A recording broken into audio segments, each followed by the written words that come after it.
Did you know that Fanshawe College is racking in close to $200 million a year off of the international students? Now, although Fanshawe doesn't give us an exact number, we can use CBC's claim from 2017 that international students pay 4 times more for tuition fees than domestic students, and we can use Fanshawe's breakdown of 8,500 full-time international students from their 2023 annual report to make a safe assumption that Fanshawe is making bank off of international students. Now, again, they don't give us an exact number, but I'd estimate that the revenue number is easily somewhere between $170 to $220 million off of international students alone. That number is relative to Fanshawe's total enrollment revenue number of $264 million. So we get it, it's a big number. But why are they going to Fanshawe? What would make someone want to travel to the other side of the planet to study project management at the equivalent of a community college in Canada? And not just someone, but lots of someones. And why are we suddenly just talking about this now? Well, these students, after being lied to about the promise of Canada's education system, which has basically turned into a paper mill, have been sold a bill of goods that simply doesn't pencil out. Now, Trudeau's Liberal government wants you to think that they're going to get tough on international students, after it's become a focal point of the talking heads in the media. But don't be fooled. Trudeau and his cronies are happy to sit back and let it happen. Immigration is a good thing, they preach. It drives the economy, it brings in people to work those substandard jobs with terrible work conditions, garbage hours, and low pay that Canadians don't want to fill. Because without immigration, what would otherwise happen? I'll tell you what would happen. Those jobs would have to pay more, which, yes, would mean consumers pay more for goods and services, but it also means the young people of Canada would have good paying jobs, or at least a livable wage. But what's the straw that broke the camel's back here? The meteoric rise in student visas has had a massive impact on housing, with mom and pop landlords filling up units 4 to a bedroom and buying up the housing market that used to go to families and people looking to own the shelter over their heads. Then we have food banks, which are now overwhelmed, and many are turning down international students. And of course, we have the healthcare system that's depleting as our top doctors go elsewhere, where they can make more money and afford a home. Yes, things have gotten so out of whack in this country that even young doctors have a struggle buying a house. Sensing this, the Liberals have embarked on a media tour designed to save face, without really changing much at all. Let's dive in. This isn't the first time we've covered the topic of international students. We've covered the topic at length, identifying the issues and pressure that these students face. From exploitation and healthcare struggles to the intensifying housing crisis and the hefty financial and emotional tolls, it's a reality for a staggering number of students. But just how many? For reference, in 2023 alone, Trudeau's Liberals issued 579,000 new student visas alone. That's nearly triple the 219,000 new visas issued in 2015, the year the Liberals came into power. But that's new visas. The other side of the coin is how many visas were just renewed. And for that, the latest data is from 2022, when there were 807,000 outstanding student visas. In 2015, comparatively, there were 352,000. That means that since taking power, Trudeau has expanded the amount of international student visas by 130%. That's more than a 2x. Now, let's get to the recent news, the student visa cap. Last week, Immigration Minister Mark Miller revealed that the Canadian government will finally be capping student permits issued to international students. Here's what's happening. Canada is setting a limit of around 360,000 study permits for 2024.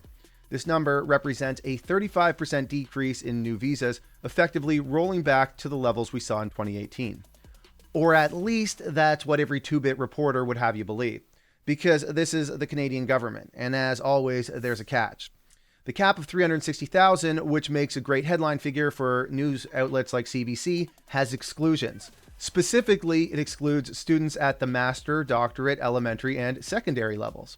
So let's strip that data out specifically for 2023.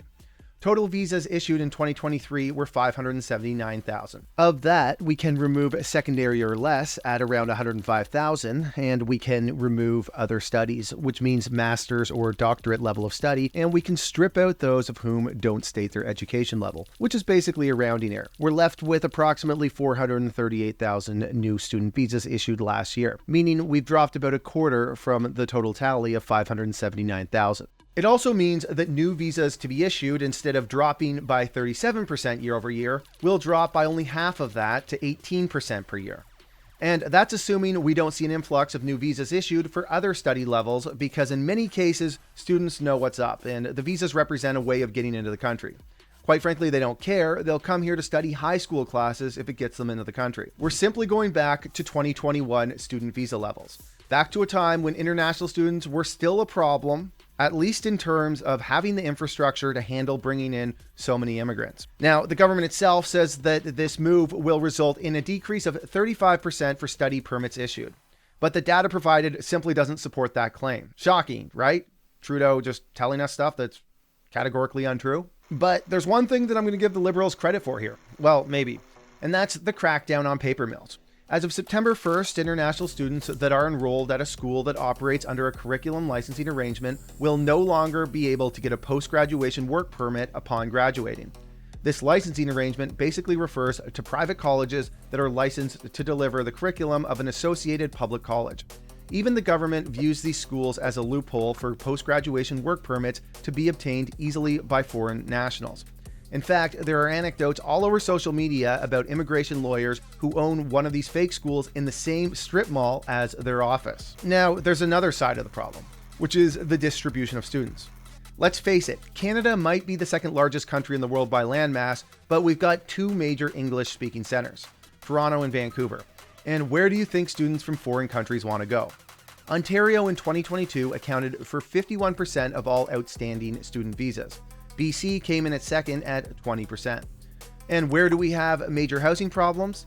To this end, the government is now going to weigh the caps by province, based on population size. But again, this only applies to post-secondary student visas.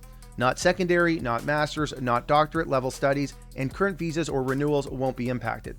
So it's going to take years before we see changes that make any impact. Again, if any. So let's wrap it up. If we may, let's push aside all the populist jargon and those fancy buzzwords the woke brigade loves to throw around when they dodge the real economic talk. Here's the Canadian conundrum that's not popular to talk about. You got boomers clinging to their 4-bedroom suburban castles, expecting the government to foot their healthcare bills and demanding all services stay dirt cheap. But here's the kicker. This comes at a steep indirect cost, selling out the younger generation.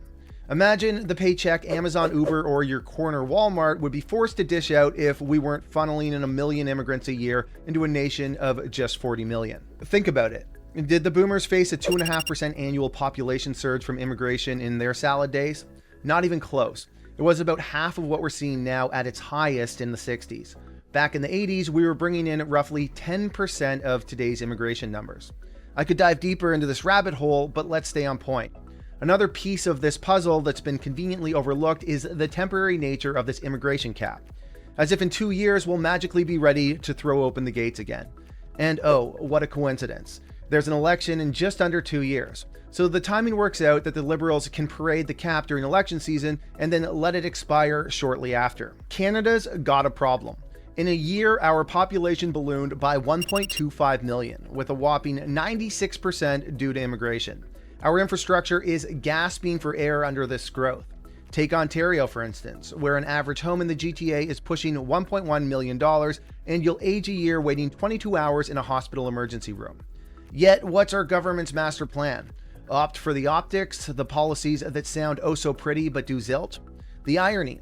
Our current housing minister, Sean Fraser, who's now preaching about capping immigration, is the same guy who, as the former immigration minister, played a lead role in the policies that landed us in this soup. Let's get this straight. This isn't about pointing fingers at immigrants. This is about using a smidget of common sense and not tossing young Canadians under the bus, and also actually giving the immigrants that we do welcome a shot at what was once the Canadian dream. And then we got Justin Trudeau, the poster boy for every reason everybody hates politicians. He's all about telling his base what they want to hear while blissfully ignoring the mess his policies are creating. The Conservatives plan to use all this as ammo to get him out of office, but the demography of Canada still makes it likely that Pierre will only end up with a minority government and unable to implement any real change. If you're a young Canadian, I get your frustrations, but I just can't give you a happy message here. Get ready to work at Amazon while eating at a food bank, or maybe think about going to a place that doesn't throw young generations under the bus.